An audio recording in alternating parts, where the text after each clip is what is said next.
Why do I need to use these freight classifications? I could just figure this out for myself. Oh, okay, fine. This book actually helps, but what I want to know is why it is the way it is and how it came to be. Who can I ask? Hello, Stanley Shippensburg. I'm Carly Classifica, and I understand that you're looking for answers about the National Motor Freight Classification.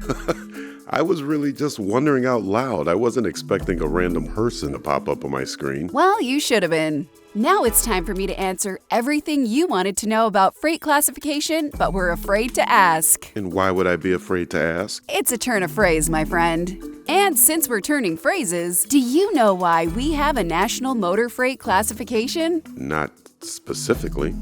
There are companies all over this great land of ours, Stanley, with things that need to go from place to place. Big things, small things, large things, tall things, things in boxes, crates, drums, or just strapped on pallets. And Stanley, each of these things comes with questions. What should the cost be to ship an item? The cost includes factors like, what is the density of the handling unit or shipment?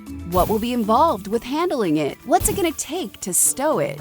Is it going to present a liability issue? Stanley, who knows how to answer all these questions and on what criteria? I guess you'd have to come up with something. Unless, Stanley, this is the best part, unless someone's already done it for you. I do like the sound of that. Of course you do. I can see you're a smart man. You really think so? I have no idea, but I do know this. The NMFC considers everything. Everything! Let's go on a journey, Stanley.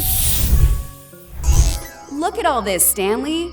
How would you classify each of these items so you can determine the associated costs with shipping them? Why do I have a feeling that's a rhetorical question and you've already got an answer in mind? Maybe you really are smart. I knew you thought so. Tell yourself that. Stanley, each of these items fits into one of 18 numerical categories. The National Motor Freight Traffic Association determines the classification's provisions and meets 3 times a year to update them. Class 50 is the most favorable. Class 500 is the least favorable. So how do I find the classification of a product and when do I need to know it? You find them first by the nouns and then by the adjectives in the classification. If you know what your product is, it's a breeze, especially when you use Class IT. When you're looking for a classification, if the product is specifically named, then it will be easy to identify.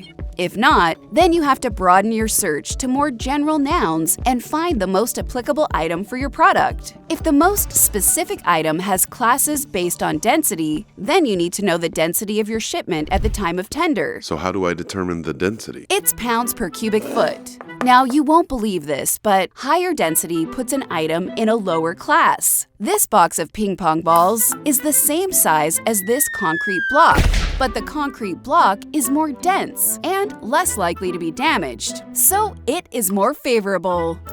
Except from gravity. Touché. Sometimes density is the primary factor, but not always, because sometimes handling, stowability, and liability also come into play. Sure, because even beyond density, some items are easier to handle than others. You're darn right they are. Some items, like hazardous materials or sensitive electronics, require more care in handling, so they may be in a higher class. And higher isn't really better since it means less favorable. Look how fast you pick up on things. Next, we consider stowability. What's the best way to put it in the truck so it will fit and it won't get damaged? See this box of nuts and bolts? That would be easy to stow. How about this couch? Oh, no. Not so easy to stow that with other freight, is it?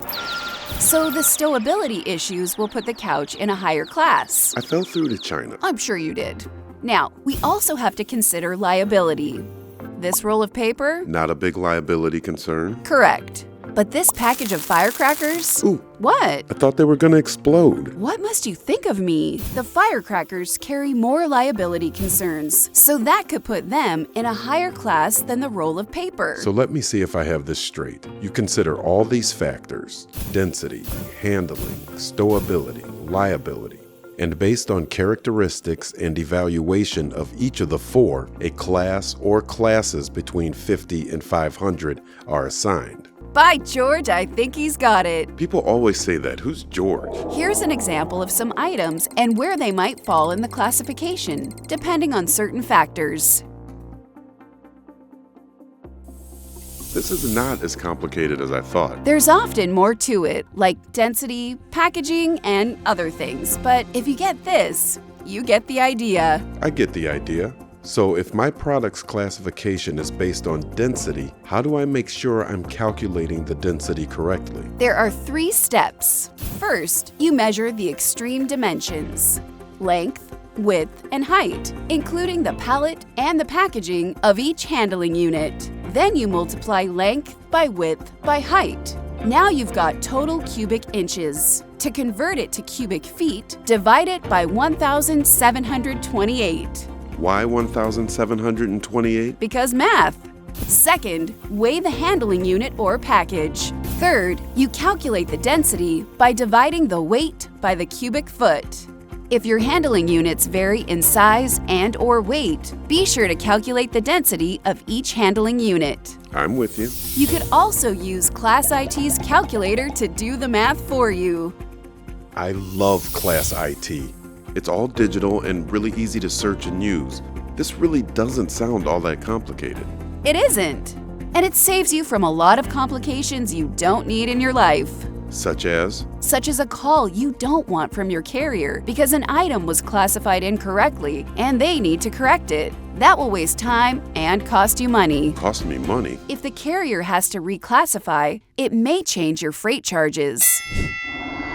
Ducked that one. Yeah, because you're learning to classify freight like a pro. Also, if your items are classified correctly, the carrier will know what they are picking up, transporting, and delivering, which means satisfied customers. I need as many of those as I can get.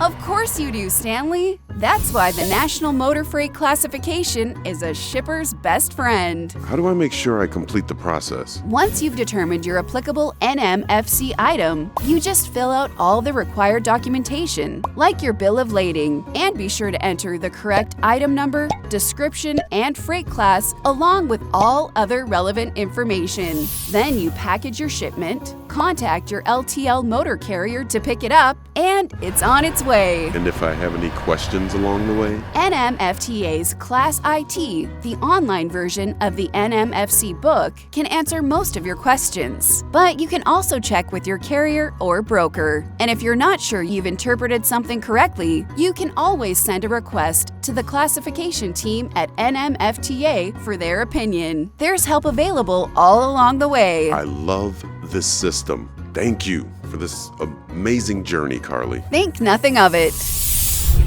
How did you do that? Do what? That whole thing with the computer and the amazing journey and, you did... Can I answer any more questions for you about the National Motor Freight Classification, sir? No, I think I got it. We're always here if you need our help. I don't know what just happened or if I just imagined the whole thing, but what I do know is that classifying freight is just what I need to make our shipping operations successful. For more information about NMFC, Class IT, and interpretations, please visit www.nmfta.org.